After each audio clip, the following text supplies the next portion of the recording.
来，卖瓜价课，好，你来个第四考。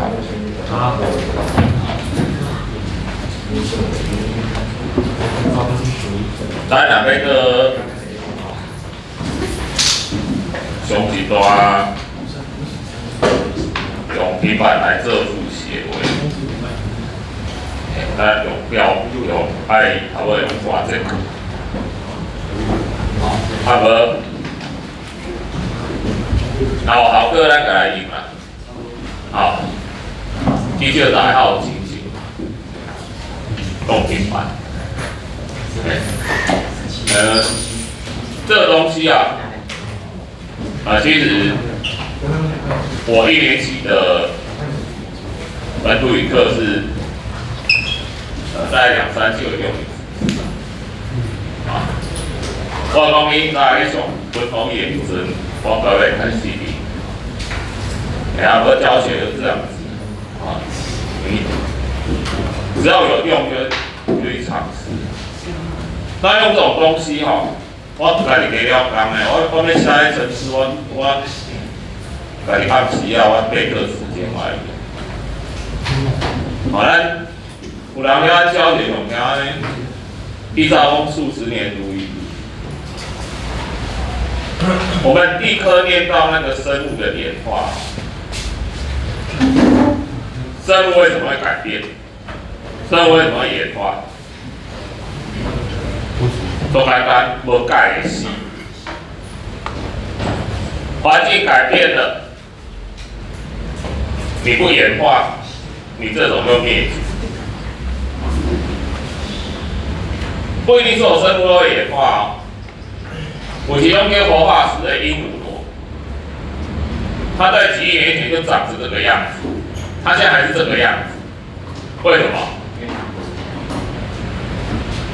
中单单鹦鹉螺断裂深海，深海环境有没有什么改变？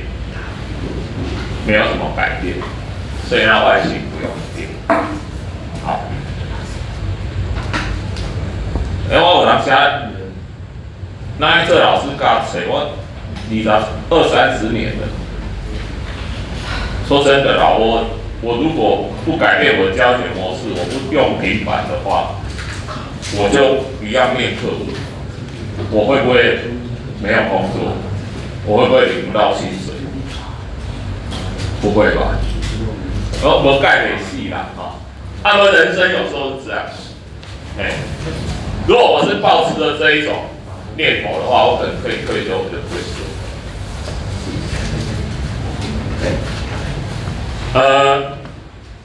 不断的学习进步，有时候也是你人生中充满挑战的一个地方，好，会比较辛苦，会比较累，那也比较有意思啦。刚才来跟我们比较有意思，你嘛有悲观啊？我一直我们念师大当学生的时候，那时候个人电脑刚刚出来呀，没有那5位老一辈的老师要当我们老师那一辈的快点个人电脑出来，成绩都爱用电脑处理。那时候还没网络只是用磁片这样子输入这个老师给他退休了在。我迄感觉电脑都恐怖的，他们时代就是安尼，而且越到你们改变越快，改变越快。所以我一再跟你们讲，你们的未来不像我们的老师可以跟我们讲说，你们把这个课本都背熟考好，考上第1志愿，你一世人不愁吃穿，无这种代志，不要骗人。所以我说你们要学的是如何学习，比你学什么，我们是利用这个材料，要你们如果有新的东西，很快可以学会。好，来开始进入我们课程。3次2章，来看复次。架皮村3次2章，你会记咱讲地球科学迄落啥？咱地球科学分4个部分，各个来。地质。往下看有2个部分，那地球表面有硬的地壳，有海洋。地质、海洋，可以往下看，往上看不上。天空、大气、天文。天文上学期学过对不？对。海洋、水圈上学期也学过的。岩石、板块上学期也学过了。小会节，大气跟天气的部分，就在第3章。第4章是讲环境的关系，什么一寡温室效应啊、环保议题。我一起来讲哈，我一直在讲这个观念，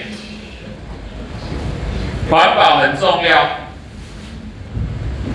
不过也有很多利用环保来赚钱，甚至一些错误的东西。我不知道你前天有没有看一个新闻说，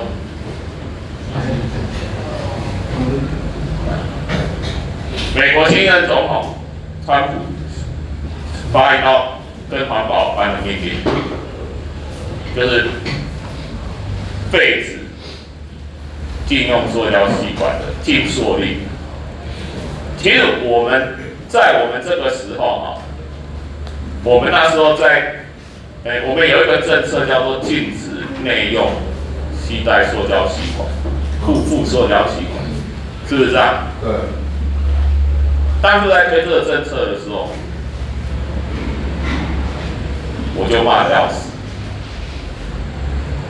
我不喝饮料，所以我可以不用吸管。所以有没有用塑胶吸管跟我无关。这个政策一出去之后，你知道我家冒出一堆不锈钢吸管，所有的赠品都在送不锈钢吸管。你说做环保，但环保所谓的碳足迹的，听过吧？有。这个碳足迹，一根不锈钢吸管的碳足迹，要好几十万支的塑胶吸管。也就是说，你今仔买一支不锈钢吸管，你要有再雕新几十万支的塑胶吸管，你才抵得上一支不锈钢吸管。塑胶吸管在焚化炉烧了有没有？有。没有。2氧化碳跟水。塑胶吸管、塑胶袋怎么来的？石化工业的副产品。为什么它这么便宜？因为它就是副产品。你无把做黑，一个赶快在炼油的过程中一样烧掉。现在它只是变到焚化炉去烧掉而已。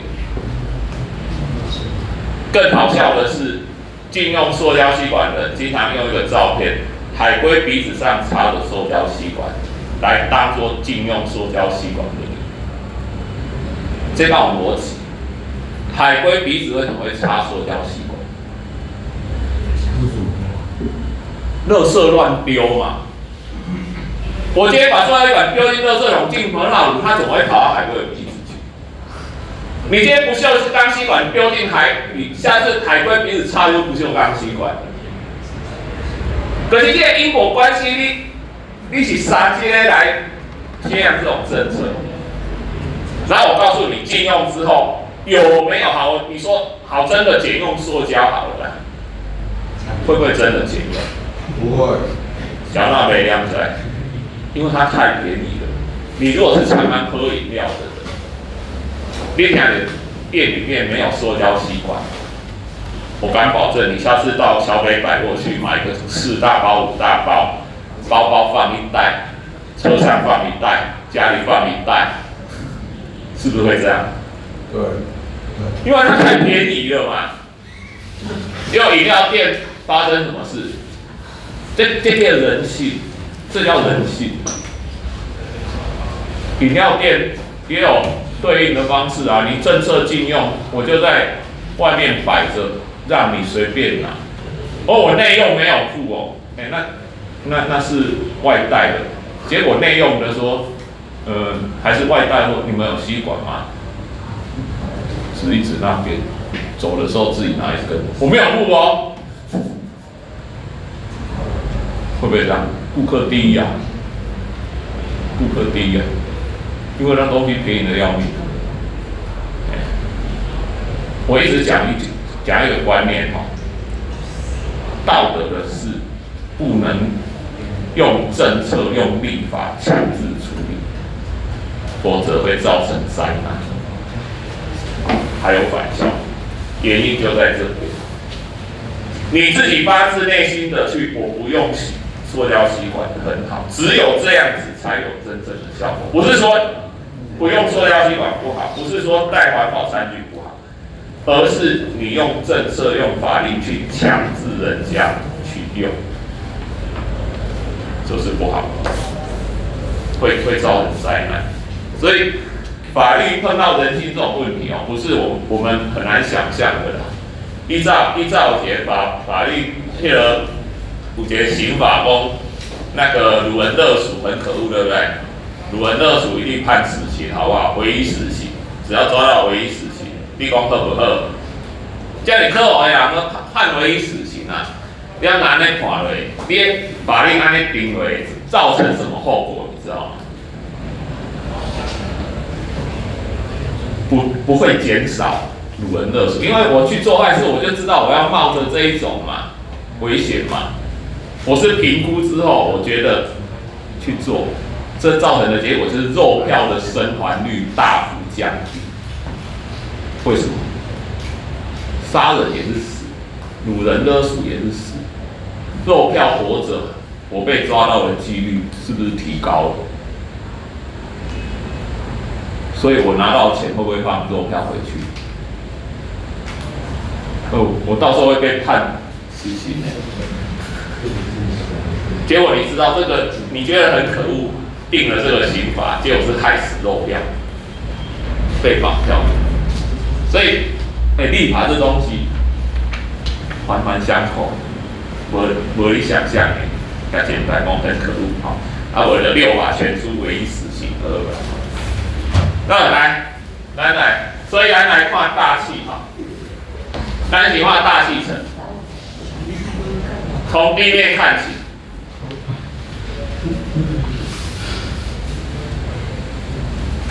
来最接近地面的这一层，因为伊的空气是上下对流，想让空气上下对流，我问你一个问题，你爬山时爬愈悬，你的温度会安怎？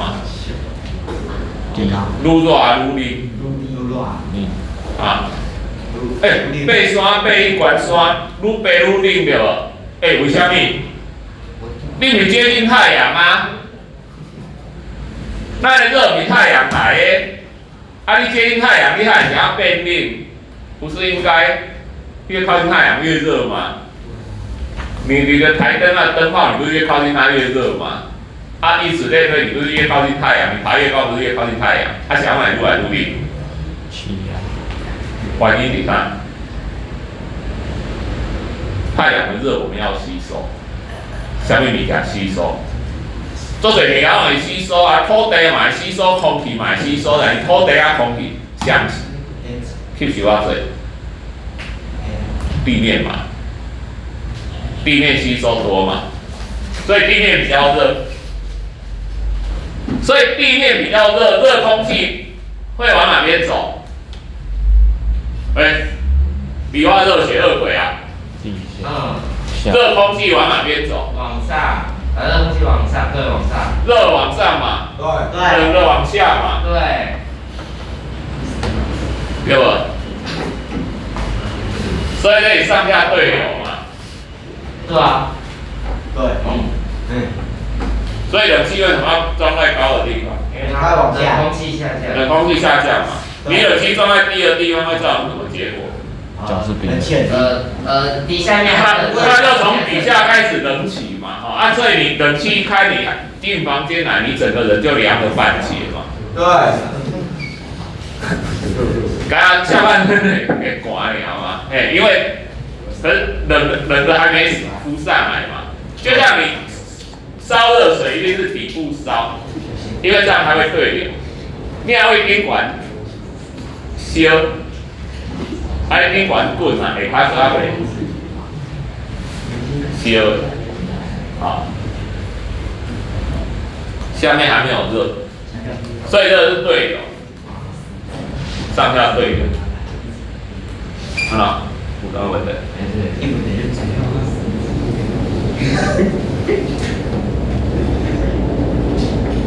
对流层顶，对流层里面啊，因为有上下对流，所以有晕层，有各种的天气现象。不过到达大概10公里，10到12了哈，看地区不同，赤道会比较高，往南北就会比较低，也到对流层顶。这温度愈来愈悬，愈来愈悬，愈来愈低，低到一个紧绷啊极限啊，伊就开始反转，温度又上升了。你会当看咱这课本箭头，74页箭头，反转之后开始进入平流层，对流，平流。平流层呢，空气就是水平对流，想要让你水平对流，不再上下对流了，也温度反转啊，就是它低到低的反转变成高的，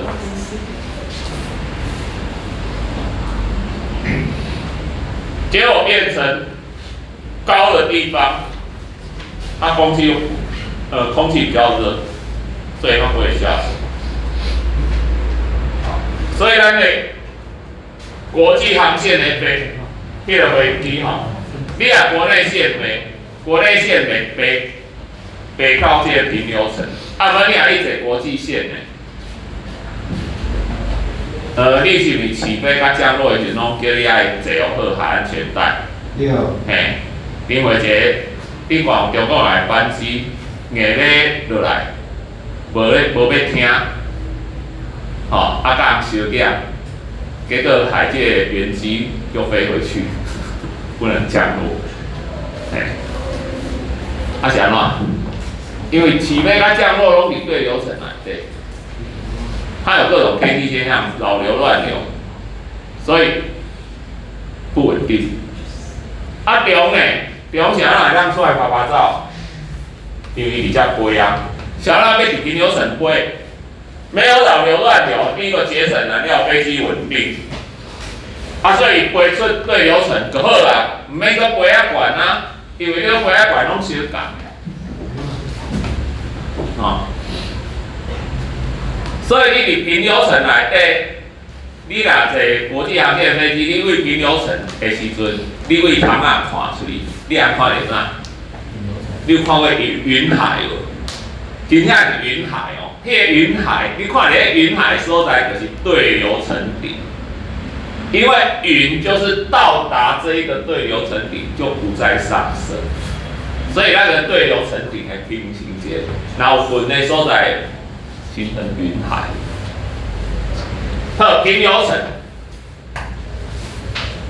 升到对顶，反转，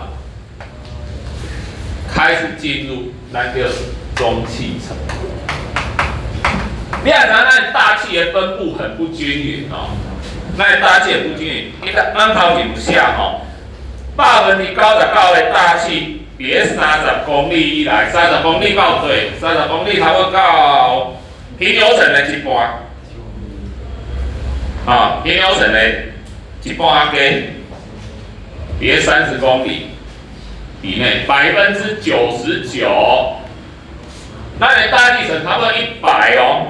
100多哦，这个连30的所在占了99%，30到100多只有1%的空气，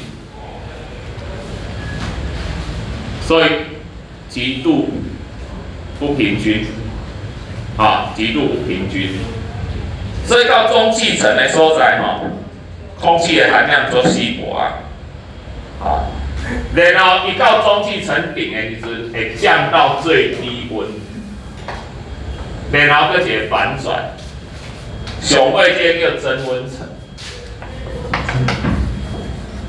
出去的一去不复返啊，越来越高。啊，你讲，下遐尼悬个休息，温度都悬到休息，袂啦，小到袂休息，因为你难得碰到一个空气分子啊，对，你。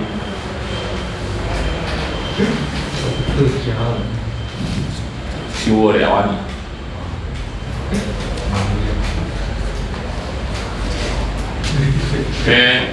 我举一个例子啊，我经常问个问题讲，蒸汽的温度是不是超过100度？你恶鬼吗？蒸汽的温度超过100度吗？今天一壶水。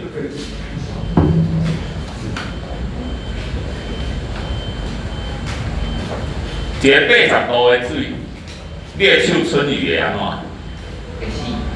会你要来泡的温泉，水温几度？40几度而已，那个哦，就甲挨着啊！你若80度的水，你手下落，拄啊几度灼伤？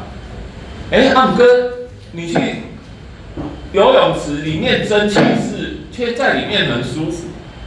蒸汽不是超过100度，这个80度而已，你算那有几度灼伤了？你想要去蒸汽室来带用100多度的蒸汽，你也无代志。接触问题。因为你皮肤接触到的总热量是温度是每一个气体分子的动能，但是它跟密度有关。我经常。用迄个阮以前咧算迄个战略游戏，阮以前算《三国志》，有当时啊拢会敌人来袭，敌人你看侦测也拢有伊的训练的指标，这个东边来一个敌人，10万大军，训练不是很好，大概80而已。西边来一群敌人，训练100，多少？2个人，哪边比较可怕？懂没嘛？10万大军，你啥意思？它温度高没有用，你碰不到几个分子啊，你碰不到几个分子。来，问题哈，我们这里说温度为什么会越来越低？现在问题来了，为什么会有这些变化？这原因有了地面吸热，所以越往高，愈悬温度愈低，是安怎有这个反转？来，原因拢出伫咱的平流层内底有占叫啥？最重要的，无伊练习。臭氧。有盐三氢按照生物的存在，这三个啥？拢知影吧？挡住紫外线的叫啥？臭氧。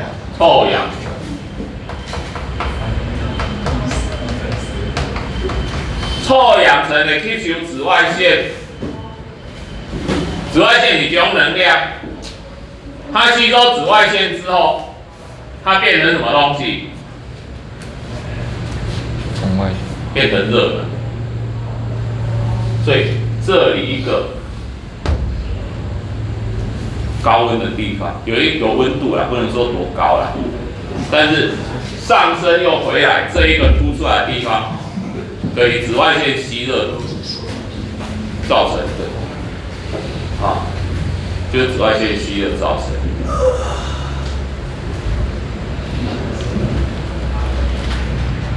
这几层的厚度并没体，按要让有一个概念就好来。你看一下对流层大概10几，平流层大概一直到40，大概到50啦。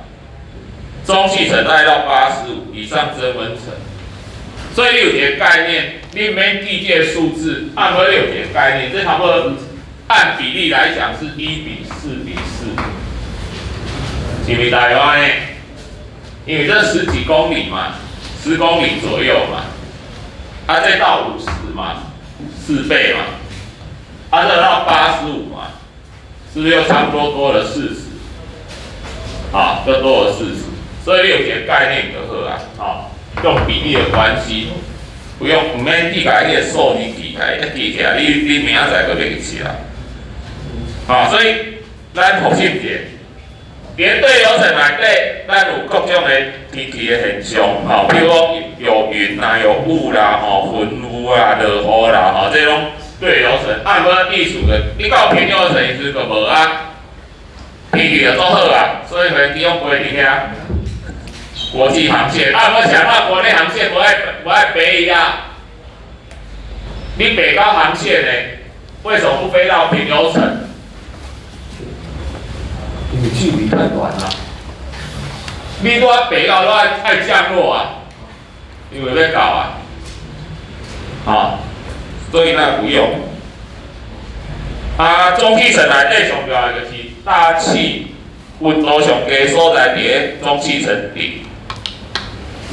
来增温层，增温层极光与增温层。人造卫星买增温层，因为要空气稀薄，人造卫星在运转的时阵，每遇空气摩擦产生阻力，所以人造卫星要飞到增温层，你袂当上低。人造卫星飞偌紧，你有概念无？人造卫星想要来绕着地球跑，你理化有圆周运动上过了吧？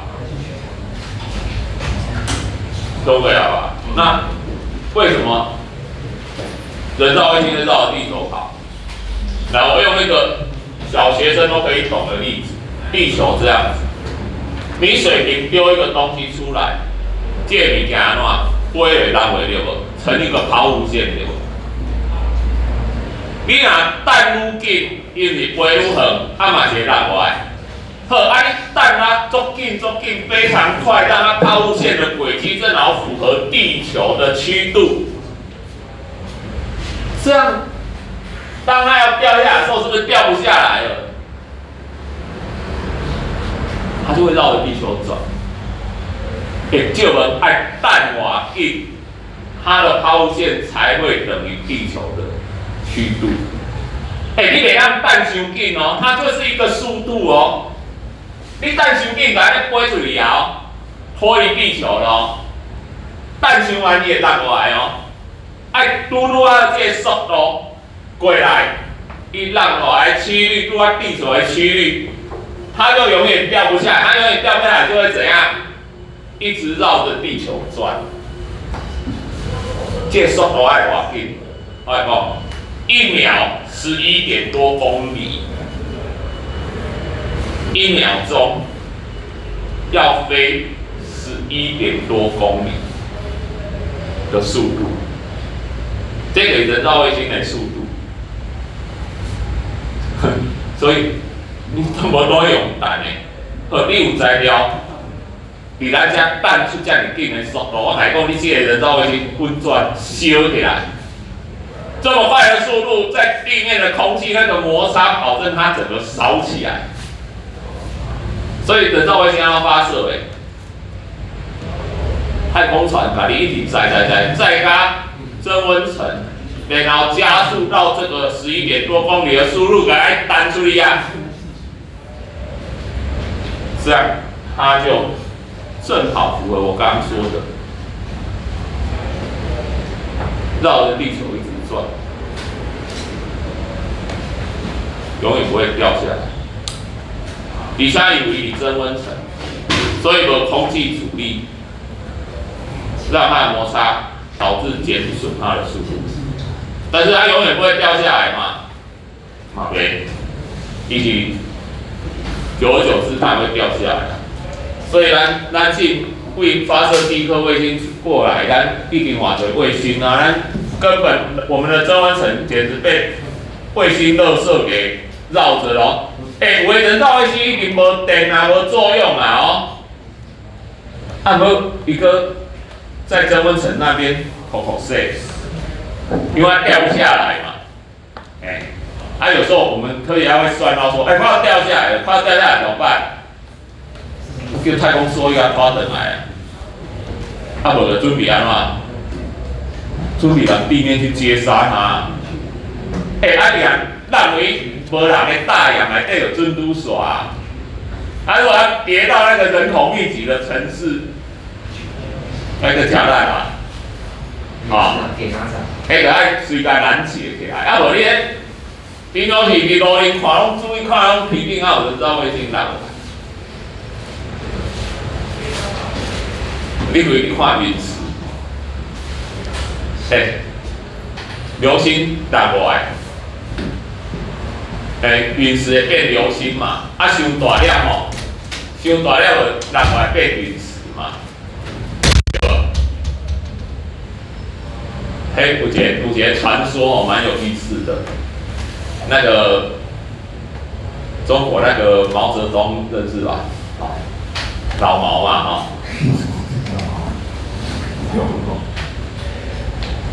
他死的那一年初的时候。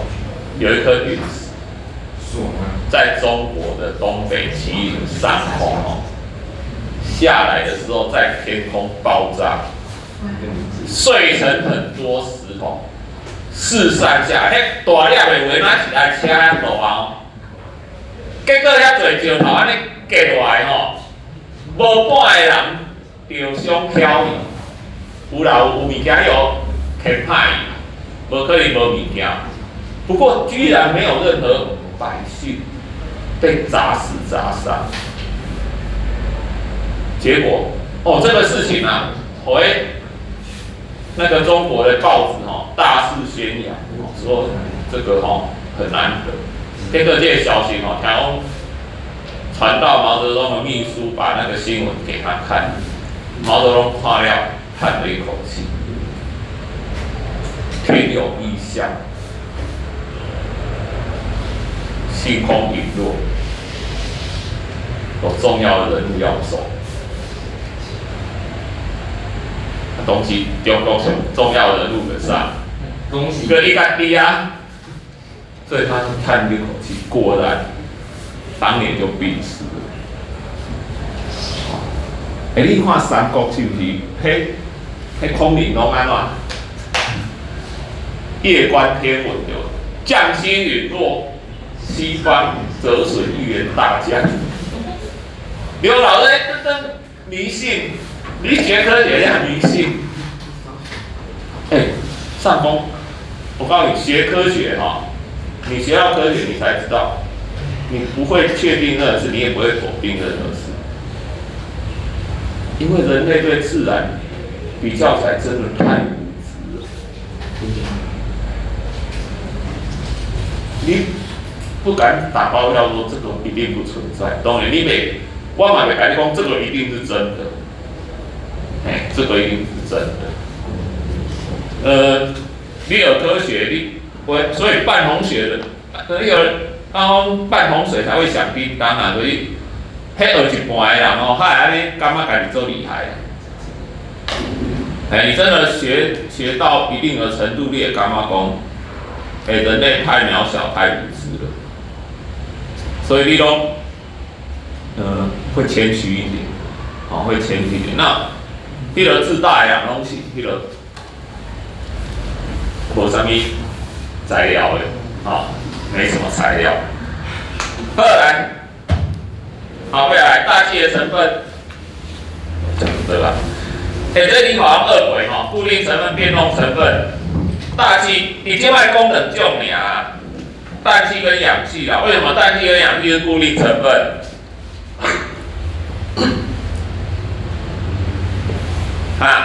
氮气跟氧气想让你固定成分，多简单呢？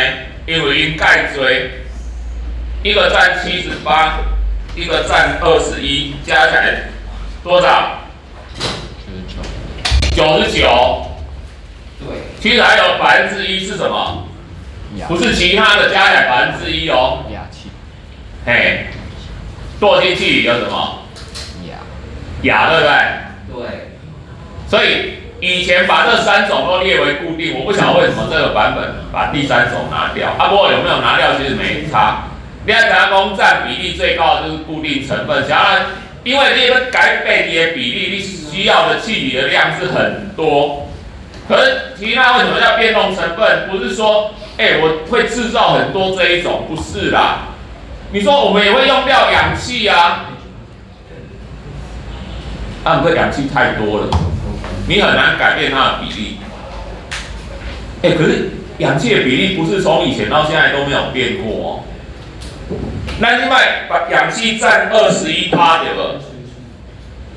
蝶恐龙时代氧气科学家已经证实可以几乎到超过25%到30%。问题来了，科学家为什么知道恐龙时代的氧气？他回去问恐龙的嘛？对啊。对。对啊。你有本事坐时光回去，你问恐龙，恐龙会跟你讲，很奇怪。知道。我们怎么知道以前的空气成分比例？考古。考。用那个土。好了，你在哪里啊？他已经开始讲话，那个恐龙通灵。好了，你有什么高见要发表？我想要跟一楼讲，一楼是什么？他说他是恐龙。你哪看过侏罗纪公园？你就会知影。侏罗纪公园里面他有讲，古代的蚊子吸了恐龙的血，然后呢，它在树上被树液包围，它包了之后，那个树液会形成一种矿物，这种矿物叫做琥珀。科学家把几亿年前的琥珀挖出来。它像一个水晶棺材一样，把整个蚊子封在里面，那个血还新鲜。它会不会把气泡包进去？所以这个气泡是不是那时候的空气成分？科学家把它抽出来分析，就知道那时候的氧气比例。那种氧气因为比例高所以那时候恐龙为什么这么大只，它不怕缺氧因为越大只消耗氧气越多。你若用时光机把迄阵的恐龙运来即摆拄啊每只恐龙拢气喘病。我吸不到空气，我吸不到空气。迄阵可能当30%的氧气，现在剩下21%，剩下2/3了，所以它回到这个年代根本活不下去。所以我就来讲，生物的演化都是根据环境的改变越来越小，因为氧气就是导致它这样子。海中生物也一样啊。以前那杀人鲸他们迄个海中的一只比一只较大只，后尾迄个大只的那一种什么杀人鲸什么就被小型的大只的那时候叫什么？反正现在小型的是杀人鲸或者鲨鱼这一种取代，因为它有什么生存优势。生物界就是这样优胜劣败不能适应的环境就被淘汰。再来，总要空气污染，那有空气污染指标这要注意，尤其指报的时候不要出去PM 2.5，一种是恐怖的。因为第一个，你的鼻子什么气管都挡不住，直接吸下去，它分子很小，直接进你的血液里面。这些粒子是什么？什么成分？最悲惨是你不知道那是什么成分，它可能什么成分都有，直接就融进你的血液里面。可能是重金属那你吸了一堆重金属之后，你就变成重金属乐手了你就去玩团了heavy metal 嘛，对吧？老张是谁？老张是谁？什么？那是谁？我说 heavy metal heavy metal 讲英语你唔知？加了重金属摇滚咱3之1，好讲。咱其实应该讲啊，三者无习惯啊。